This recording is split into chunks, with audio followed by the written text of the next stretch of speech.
kali ini kita akan berbincang bersama seseorang yang pastinya udah dikenal ya sama warga SCW, tapi mungkin penelitiannya itu agak menarik untuk kita bahas karena dekat banget sama kita. Kriminalitas, tapi kedokteran, tapi kok kayak penting gitu ya. Langsung aja kita langsung jumpa sama Dokter Gego. Selamat siang Dokter Gego. Selamat siang Bu Samantha. Aduh, apa kabar dokter? Sudah makan siang jadi ya enak lah. Iya, ini gue kayak mau konsultasi ya Pak. Ya? Oke Pak, ini saya ditugaskan Ya. sama LPPM untuk berdiskusi dengan Pak Gego terkait dengan penelitian yang sebelumnya sudah dilakukan. Topiknya adalah kekerasan seksual. Nah, boleh nggak diceritakan sebenarnya penelitian apa sih yang Pak Gego lakukan bersama dengan tim atau sendiri? Boleh dijelaskan? Ya, oke. Kebetulan sebenarnya kalau dibilang penelitian murni juga enggak ya Bu ya, karena lebih berbalut ke suatu pengabdian juga. Tapi ya di dalamnya memang ya bisa kita bilang ada konteks penelitian yang dilakukan. Kegiatan yang saya lakukan itu kolaborasi sebenarnya dengan pemerintah Salatiga gitu ya, dan kebetulan ada beberapa pihak juga seperti Center Trauma Healing seperti itu. Tapi pada prinsipnya memang yang fokus saya di saat itu adalah bagaimana penanganan kekerasan seksual dalam konteks hukum gitu. Tetapi memang kan kalau kita bicara penegakan hukum itu tidak bisa semata-mata mengejar seorang yang melakukan terduga melakukan kekerasan itu, tapi juga kita harus melihat aspek korban, yang mana korban ini ya negara harus hadir untuk memberikan perlindungan terhadap korban gitu sih. Oke. Dokter Gego, teman-teman perlu diketahui ya kalau Dokter Gego ini kakinya ada dua, ya kan? Yang satu benar ya. Bu Samantha ya juga. Maksudnya yang satu di hukum MHK, yang satu di kedokteran, betul ya? Tapi bukan pagi praktek malam dihukum. Oh, loh. Itu jangan. Alhamdulillah enggak ya. Iya. Oke.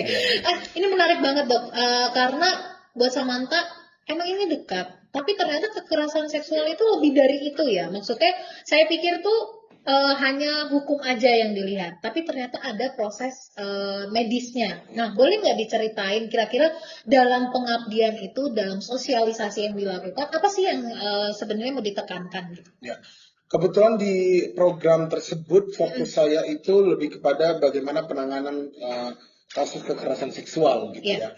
Kalau kita lihat kan ada undang-undang tindak pidana kekerasan seksual gitu, dan memang satu sisi ketika hadir undang-undang tersebut orang-orang terutama perempuan merasa ini merupakan dalam tanda kutip kemenangan bentuk perlindungan negara terhadap perempuan. Tapi saya melihat lebih luas dari itu gitu ya. Kalau kita bicara kesetaraan perempuan dengan laki-laki dan seterusnya, persoalan yang mendasar dalam kekerasan seksual ini adalah orang yang mengalami terkadang itu tidak menyadari bahwa ia mengalami suatu kekerasan. Itu yang pertama. Kemudian yang kedua, tidak memahami bagaimana dampak luar biasa yang akan terjadi ke depan terhadap si korban ini gitu. Nah, memang akses dengan adanya undang-undang tersebut kan akses semakin dibuka. Tetapi sekali lagi ya semua itu akan hanya menjadi sekedar pasal-pasal yang indah untuk dilihat dan dibaca. Tetapi tidak akan bermanfaat ketika memang dalam konteks penegak hukumnya juga tidak memahami dan mendalami hal itu. Kemudian juga masyarakat juga tidak punya keberanian untuk mengakses hal tersebut juga. Nah, yang menarik memang kalau saya melihat kekerasan seksual itu Bu, yang kasihan itu sebenarnya laki-laki. Oh iya. Ya. Karena gini, nggak ada Komnas laki-laki kan? Betul juga adanya Komnas sih, perempuan. betul. Karena ya saya paham berangkatnya adalah perempuan itu dalam hal ini sering dikonotasikan pihak yang disingkirkan atau tersingkirkan dibanding dengan gender lainnya begitu ya, dan kemudian membutuhkan perlindungan khusus. Tetapi misal yang menjadi korban itu adalah seorang lelaki Bu, lelaki itu mungkin kurang berani untuk menyampaikan bahwa ia seorang korban barangkali, apalagi dengan stigma ya laki-laki yang lebih dominan dan seterusnya, rasanya tidak mungkin jadi korban. Nah, itu sebenarnya hal-hal yang menarik yang ya ke depan bisa diteliti lebih ya Bu ya. Dan ya sekali lagi kekerasan seksual saya pikir adalah fenomena gunung es, dan terkadang pun dalam konteks kan bentuk kekerasan seksual macam-macam ya Bu. Mulai dari yang paling apa ya, derajatnya kita bilang ringan dan sering kali dinormalisasi. Nah itu kan. Catcalling ya misalnya. Nah contoh itu ya. Sebenarnya kan itu tipis banget tuh, apakah masuk kekerasan seksual atau tidak. Nah, konteks-konteks itu yang perlu dipahami. Tapi sekali lagi Bu, saya tuh pegang, mudah-mudahan nggak salah, dari Platon ya Bu ya. Platon, nanti dikoreksi Pak Dodi kalau Pak Dodi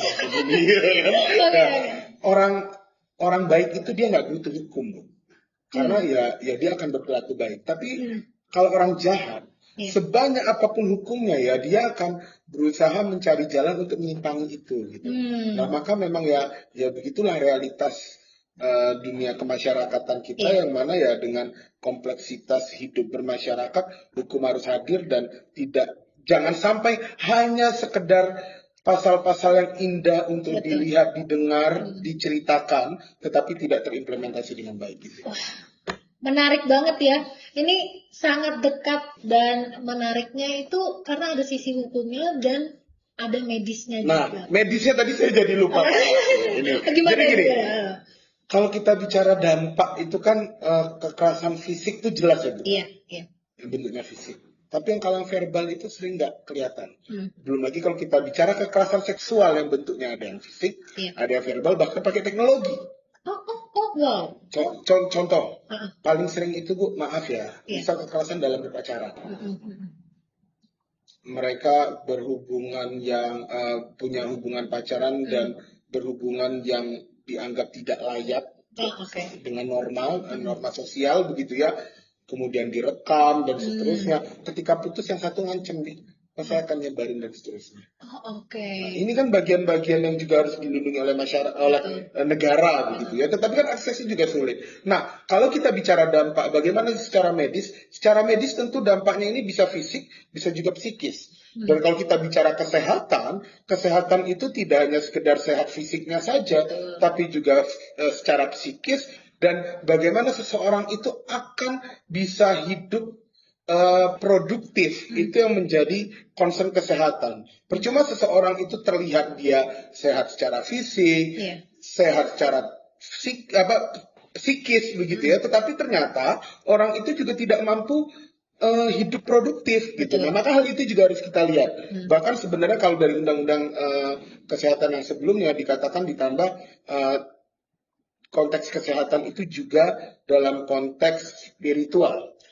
Itu pun juga menjadi konsen kesehatan, walaupun beda dengan undang-undang sekarang. Nah, kalau kita bicara dampak tadi, secara psikis ini sangat memungkinkan terganggu.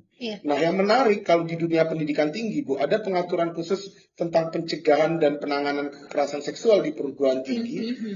Negara sangat concern untuk melihat bagaimana mengupayakan mengatur sebuah pendidikan tinggi yang kondusif dan aman, bebas dari kekerasan seksual.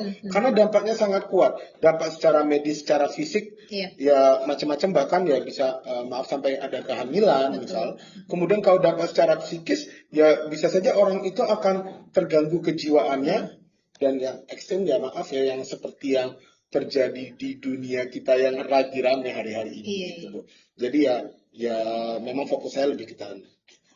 Menarik banget Pak Gego, ini aku sampai langsung diam loh mendengarkan konsultasi hari ini. Aduh, kapan-kapan harus dibikin. Nampaknya komunikasi juga penting. Karena benar. Gaya komunikasi interpersonalnya interpersonal gitu ya. Bagaimana seseorang menyampaikan pesan tetapi persepsinya juga berbeda. Bicara kekerasan seksual kan juga gitu, Bu. Belum lagi nanti maaf ya, kita bicara pornografi. Pornografi itu yang makna ketelanjangan misalkan itu nggak harus yang memang tidak begitu. Nah ini kan juga saya pikir tentang komunikasi juga. Langsung penelitian. Langsung ya. Udah ditutup belum ya dia? Ya ini menarik sih. Pak Gego, boleh nggak Dokter Gego menjelaskan ini penelitian atau pengabdiannya kemarin dilakukan di mana? Saya melakukannya itu di Salatiga. Kenapa? Kenapa Salatiga? Benar 7 atau? Nah itu Bu, karena soalnya ada 10 waktu itu. Kalau ya terlalu banyak benernya kan nggak enak. Jadi kebetulan memang Salatiga di tahun tersebut memang lagi fokus bagaimana untuk memahami bagaimana penanganan kekerasan seksual dengan lebih baik, bagaimana kolaborasi antar lembaga, dinas begitu bisa berkolaborasi dengan baik. Nah, maka memang saya waktu itu lebih dipanggil sebagai, dengan keahlian saya sebagai advokat gitu ya, bagaimana mengadvokasikan kejadian-kejadian yang ada dan membantu membuat pemahaman akses itu menjadi lebih baik, begitu sih, lebih ke sana. Nah, sekarang masih berlanjut kalau boleh tahu? Saya sebenarnya pengen ngelanjutin gitu ya, tapi dalam konteks penelitian sih Bu, lebih kepada akses penelitiannya, akses masyarakat terhadap bagaimana pengaduan kekerasan seksual gitu, bagaimana melindungi mereka dan ya seperti itu. Oke, ini menarik banget untuk diteruskan, tapi ini kita keterbatasan waktu, Pak. Jadi, udah selesai. Udah gini. Mungkin boleh nggak kasih tahu Pak Gego untuk teman-teman di luar sana yang mungkin masih belum aware dengan kekerasan seksual, apalagi tadi dimention bahwa mungkin fokusnya selama ini masih di perempuan gitu ya. Kita melihat laki-laki itu sebagai yang paling dominan dan tidak mungkin merasa kesakitan gitu. Nah, mungkin bisa nggak memberikan closing statement terkait dengan penelitian atau pengabdian yang sudah dilakukan? Ya, mungkin agak keluar dari konteks hal yang saya lakukan di waktu lalu ya, tetapi dalam perjalanannya yang saya refleksikan ya seperti itu Bu. Bagaimana seorang laki-laki juga punya potensi untuk mengalami kekerasan seksual begitu ya, dan kita semua itu potensial menjadi korban, bahkan juga ya pelaku sebenarnya.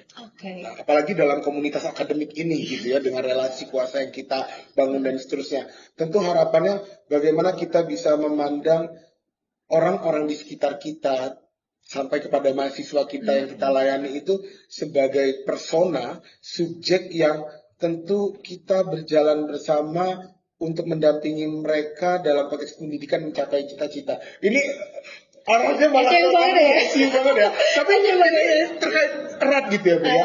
Kedekatan kita dengan mahasiswa itu jangan sampai pemaknaannya akan berubah jalan dengan niat-niat kita yang menjadi tidak menjadi melupakan niat baik kita di awal.